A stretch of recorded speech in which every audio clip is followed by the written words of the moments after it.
In a previous video, I gave an animated overview of how we can get latitude and longitude by LiveData with a ViewModel in Android.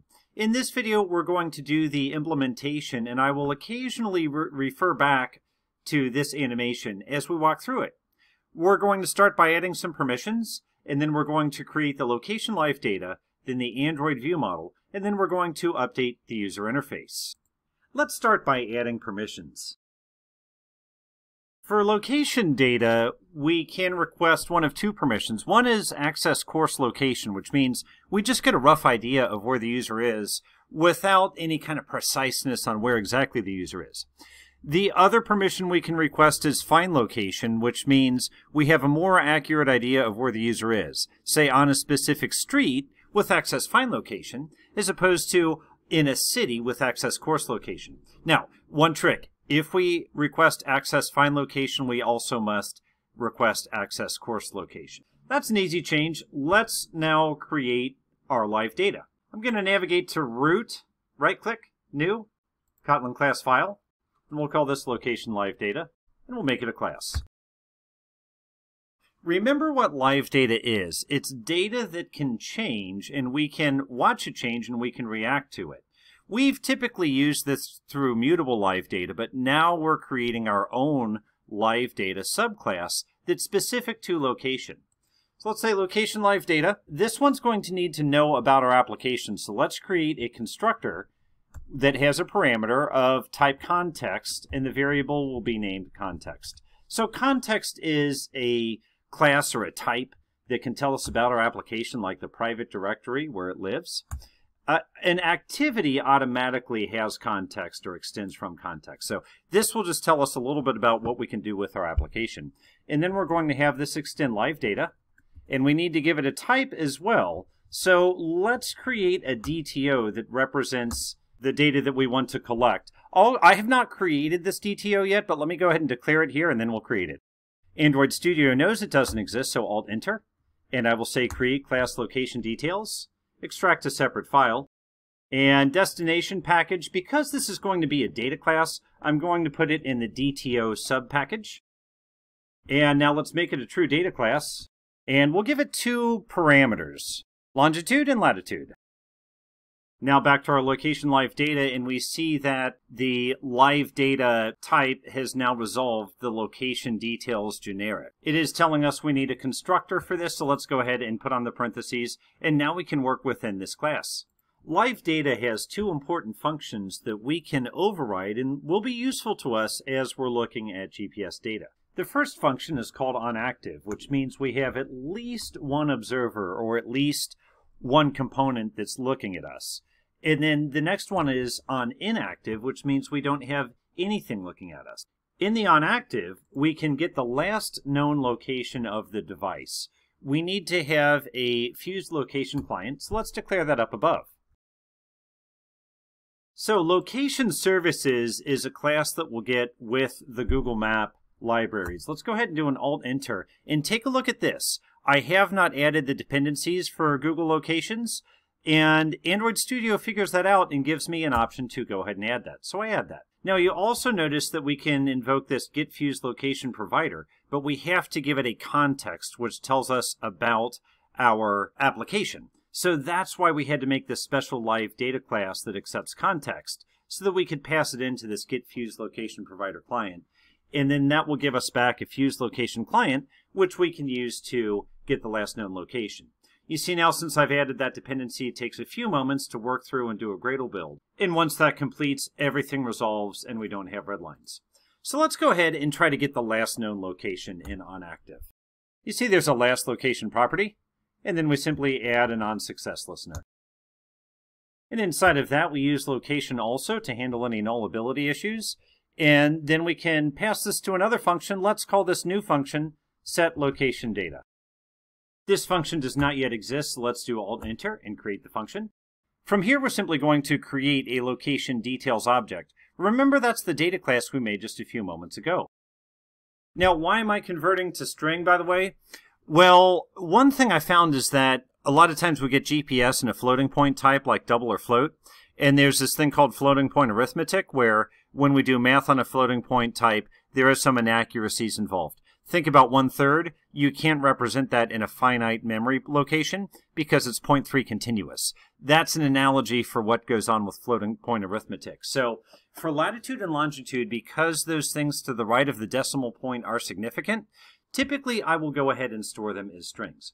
Now we note that location can be null here, and so we're getting a red line here. So let's say location, !let, and we know this is a way that we can handle nullability in Kotlin, because let is a function, and a function will only get invoked on a variable if that variable is not null. So by default, this block will only occur if location is not null. Now it gets a little tricky inside of here because it renames the variable to IT, but we can still access it as location.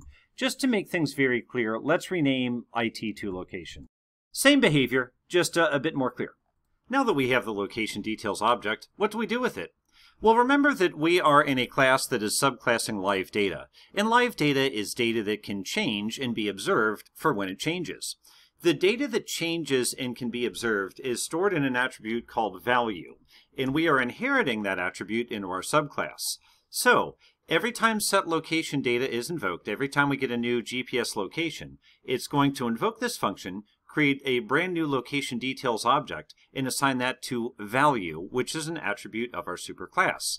Then, anyone observing on that value for changes will be aware that the location has changed, and they can react to that event.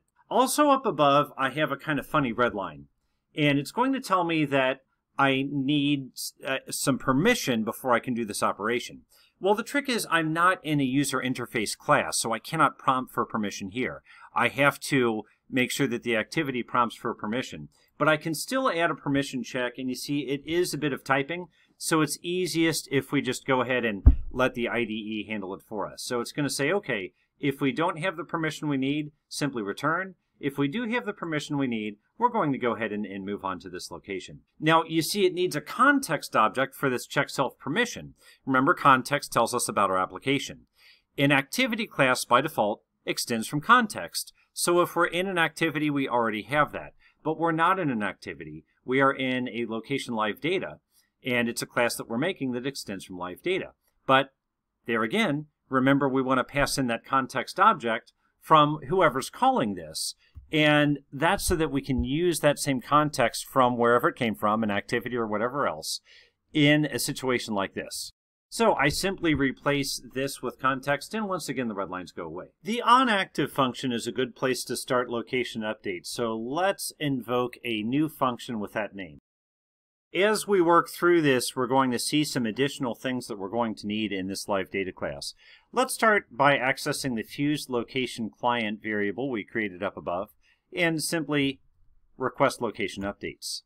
Now, this requires 3 different parameters, so a location request, a location callback, and a looper. For the location request, I'll put a variable name in here, and I'm about to create that variable. I'm going to create that variable in a companion object, which is the way that we do statics in Kotlin. We'll start by declaring a variable 1 minute, and we'll make that type long. The reason I assigned 60,000 to it is that's the number of milliseconds in a minute. Now let's declare that location request variable. We'll make it of type location request. And now we actually want the con.google.android.gms.location package. So careful there.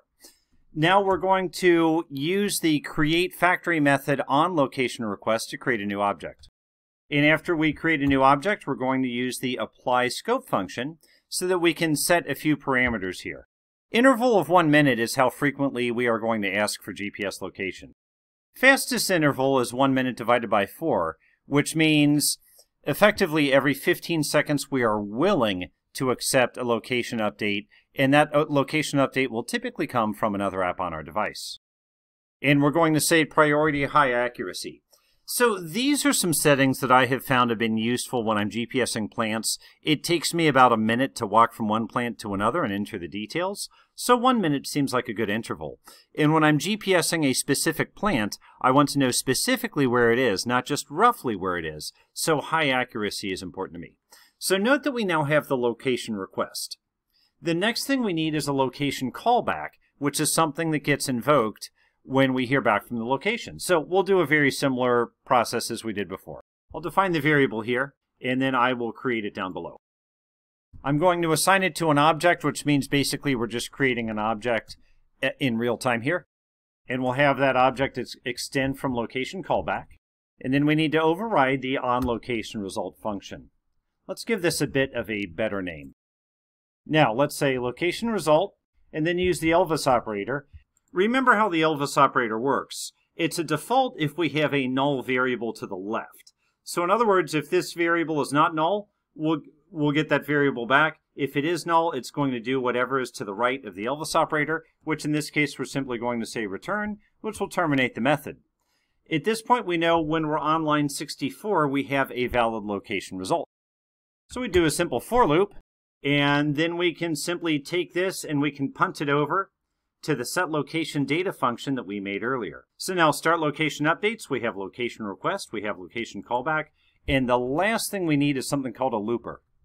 That's just a matter of looper.getMainLooper. Similar to above, we get our permissions red line here, and we know we can't prompt for permissions here. We also know the only way to get here is to have prompt for permissions and have them approved. Let's go ahead and just add that permission check anyway. It's a lot of typing, but luckily Android Studio will handle it for us. We just have to remember to change this to context. Now just one more thing to do. What about that onInactive? Remember, onInactive is invoked when nobody is observing this live data anymore. So at that point, we want to unsubscribe from our location client because we don't want to keep getting updated location if nobody needs it. That's going to be a drain on our resources. Fuse location client, remove location updates, and then we need to pass in that location callback that we created earlier so it knows which one to terminate. And at this point, we've taken care of our permissions. We've taken care of the build.gradle libraries. We've taken care of the location request, the interval, the fastest interval, the priority, and the LocationLiveData.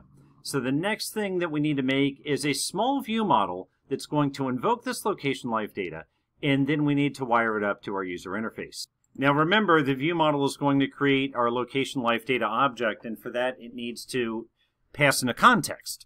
Our existing view model does not know what a context is, so we're going to need to make a new view model.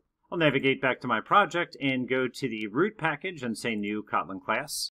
We'll call it ApplicationViewModel because it's going to accept an application argument, and it could be used for more than just live data for location, so I don't want to tie it down to that live data type.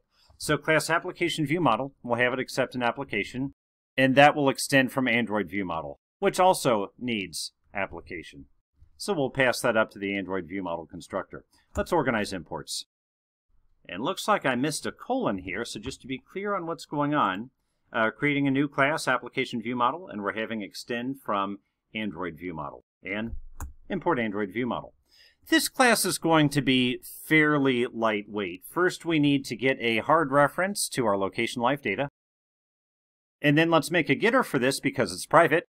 Remember, a shortcut in Kotlin, if we have a function that's just accessing something or returning something, we can declare the function signature and then use the equal sign in whatever this function should return.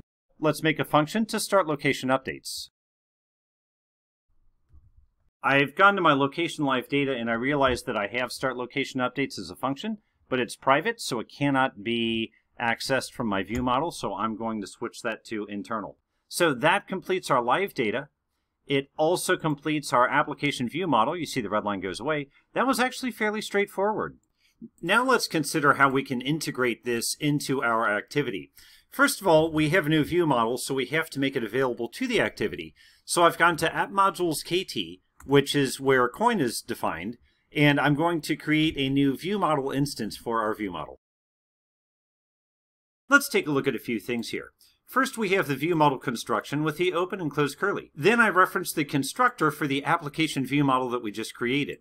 And we know that that has a parameter that's required, which is the Android application. I can access that from Koin simply by invoking this Android application function, and now this will make the view model available to our activity. Now we already have a template to follow in our main activity, and that's the class I've gone to now. You see that we're already accessing the main view model like so, so we can do something similar to access this application view model. And there we have it. The application view model is now available. Now we simply need to observe the live data that that view model is emitting. And once again, we have a model that we can follow based on our previous view model. So we use the application view model reference, we get our location live data reference, and then we observe as state just as we saw up here, and we store that into a variable called locations. Actually, we're only getting one location, so I'm going to change that to the singular form. This will be a location details type object. Let's pass that into our specimen facts composable function. That's what starts rendering our UI. Now, specimen facts is not set up to accept this parameter, so a simple Alt-Enter and add parameter will do the trick. Now we take a look at specimen facts and we see that sure enough it is now accepting a location details object. We could keep it as null or just initialize it to an empty location. Either way is fine. Now, we know that we start drawing the UI within this column here. And we start with our specimen spinner, which shows all our specimens we've saved. And then our autocomplete text. Right below that, let's add a new composable function called GPS and pass the location into it. Of course, this function does not yet exist, so we can create it. This function will be fairly straightforward as we simply want to show the latitude and longitude. Since location is a nullable type, let's do the let trick. And we see we're simply creating two text components, one with the latitude value and the other with the longitude value. One minor refactoring note, I noticed that in this function called specimen facts, I already have a local variable called location and it's currently redlining. That's because in this signature, I've added a new parameter also called location, so I have a shadow condition. Two variables with the same name. I'm going to make a subtle change here and call this one current location. And that's what we're passing into GPS. And with that, we notice that the location that previously was redlining is not redlining anymore. So just a bit of a refactoring there. Now, one more thing that we're going to want to do early on is prompt the user for location permission. So I'm going to go back up to this onCreate function. And right after it starts drawing our UI, I'm going to add a new function called prep location updates. This will simply ask the user for permission for location and the like, and create the function. First thing we want to do is see if the user has already granted this permission. If so, we don't need to prompt again.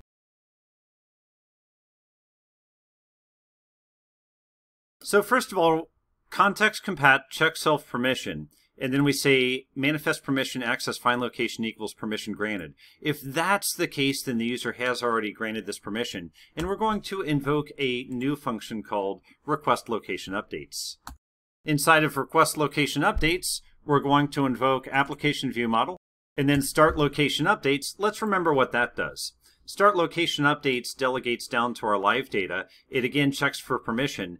And then if it has permission, it goes to Fuse location client, request location updates, and it passes in our location request, our callback, so on and so forth. And this actually starts the stream of GPS updates. Now, remember the way we've set this up is live data. That means as that GPS updates, we're going to be informed because we are observing on that live data. So that's if the user has already given us permission. If the user has not given us permission, we need to ask for that permission. We will use the register for activity result process that we've seen earlier when we were doing Firebase auth, when we were invoking the camera, so on and so forth. So I'm making a new variable, request single permissions launcher. Let's go ahead and define that. And we'll set it equal to our register for activity result. We know that register for activity result takes a contract that says what goes in and what we should receive in return. And for many common scenarios, there are contracts that already exist. And sure enough, that's the case here. So simple activity result contracts dot request permission, should be singular permission. And then we have the lambda that represents what happens when we hear back from the user. Now, because this is a single parameter lambda, it would be a variable it, but I'm going to change that to is granted to make it a little more clear. Now, if they are granted, what do we want to do? Well, we want to go back to that request location updates function that we created earlier. And remember, that's the one that we invoke if the user has already given us these permissions. If not, we can just raise a toast and say, hey, can't do anything without locations. I run this in the emulator and it looks promising so far. As soon as the app launches, it asks me for permission. I'm going to say precise and only this time. Now I'm going to click on the 3 dots on the emulator panel, and for location, we'll choose 400 Broadway in Cincinnati, and then set location.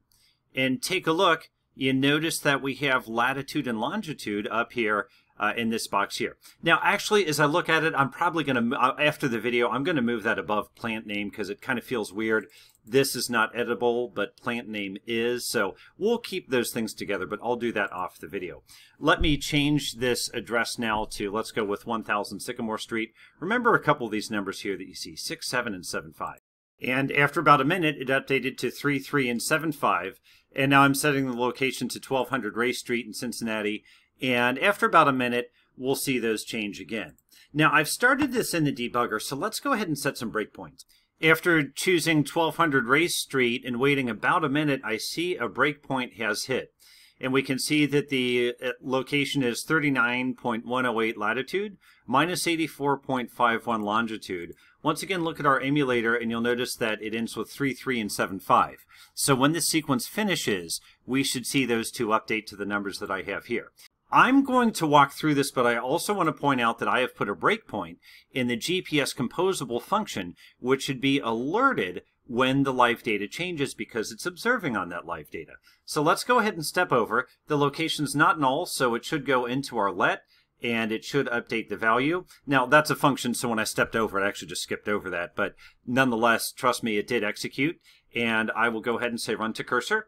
And the next breakpoint that hits is our GPS Composable function, and it realizes now that it has new data. So I step over, and it's going to regenerate these two text components, and we'll choose continue. And sure enough, you see the numbers here are slightly different than the numbers that we saw before. Now that we successfully can capture GPS information, I'm going to take one more step because I want to save the GPS location with each specimen. So I'm going to add a few parameters to our specimen constructor in our specimen data class. Simply add properties for latitude and longitude. Now we can set those in our Save button. Remember that our Save button is in the specimen facts composable function, and we are receiving the location in this current location object. So we do a null safe let on current location, and if it's not null, we simply pull the latitude out of current location and assign it to the latitude of the specimen, and do the same thing with the longitude. Now I've chosen the Westerland rows, and I have a GPS location in here, and here's the data behind the scenes in Firebase. I choose Save, and notice that latitude and longitude become part of this record, so it's able to save successfully. So in this video, we've seen how to get GPS data with ViewModel and LiveData in Android Jetpack Compose and display it on our user interface. I certainly hope this video was helpful, and I look forward to reading your comments. Thank you.